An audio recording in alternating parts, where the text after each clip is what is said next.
No.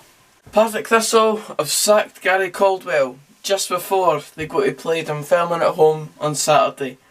That managerial bounce effect, is it going to come to fruition for Partick Thistle? I'm assuming that's why they've made this move just before the weekend, because they could have gave him a vital game to try and kickstart their season, like we are giving with Stevie Crawford, for example. No. I felt like it was right for me to come on and make a video about this. I wasn't planning to actually upload a video of the day, but of course, news like this, when a fixture like Saturday's is coming up, I have to talk about it because it's relevant. And Partick Thistle sacking Gary Caldwell, it's probably going to be relevant for all the wrong reasons for us going into this one, because as you know, as I said, there's always a bounce when a manager gets sacked, because there's new managers looking in on the fixture that's next and seeing what players are available to them, if they're keen on the job, etc. And are we going to be the victims of this managerial bounce? Even though there's not a new manager in place, you know exactly what I mean. Are we going to be the victims of them sacking Gary Caldwell and a new regime sort of starting to take place? I'm not going to make any predictions or decisions on who I think should take over at Thistle, because really I'm not that bothered. It's not up to me to have a real say on it. I don't really care that much. At the end of the day, they'll appoint who they appoint. I doubt Gary Caldwell was many people's first choices when he was given the job back then, so I don't know who to suggest at the moment. But it just really gets on my nerves when teams sack their managers just before they go and play vital games against us, and there's no doubt that this weekend is a vital game.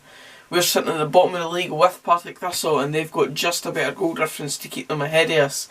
Whoever loses is going to be in utter turmoil. There's no way to go about it other than say that. Of course, it's still at the start of the season, but the run of form that both teams are going on into this game, it's outrageous. It's really bad. And yes, you can't really, for us, include last season because it was a completely different set of players. But when you look at the statistics, it's now, what, 13 league games since we last won a game in the Scottish Championship. And that does include this season. That includes the 5 games played so far this season. And this weekend, I really don't want it to be another one. I really don't want to be going to Firhill on Saturday. It's Jenny's birthday. We're spending a night in a hotel in Glasgow, and the last thing I want is to be going to Firhill. By the way, Jenny does want to go to Firhill. I'm not making her go. The last thing I want to be is leaving Firhill at 5 PM, knowing that we're bottom of the league and possibly 3 points at the bottom of the league, depending on our results. Oh,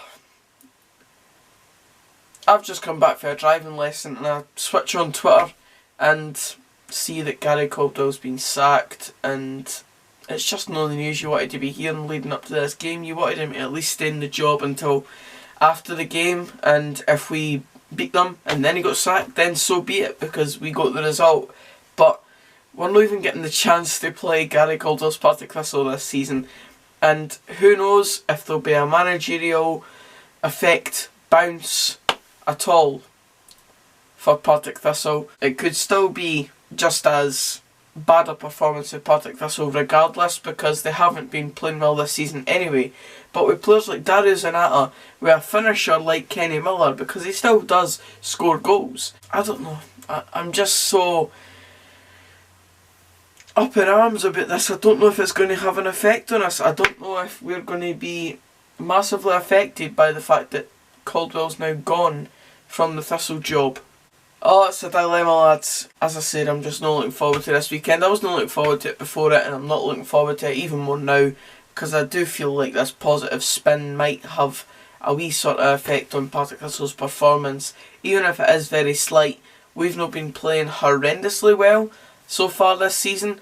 A couple of halves of football where we've been decent, especially at home to Dundee in the first game. But now we're sitting bottom of the league, and the confidence isn't at its highest level. Hopefully we get players back of quality like Ryan Dow. Hopefully Anthony McDonald's fit. Hopefully Harry Cochrane starts. Greg Kilty, Kevin Nisbet. We should have the players to be doing better than we are. So fingers crossed for my sake and for Dunfermline's sake, every single Dunfermline fan, obviously Partick Thistle fans will not feel the same on this one, but let's hope that we don't have to endure another loss at the weekend, because it will kill me. It really will.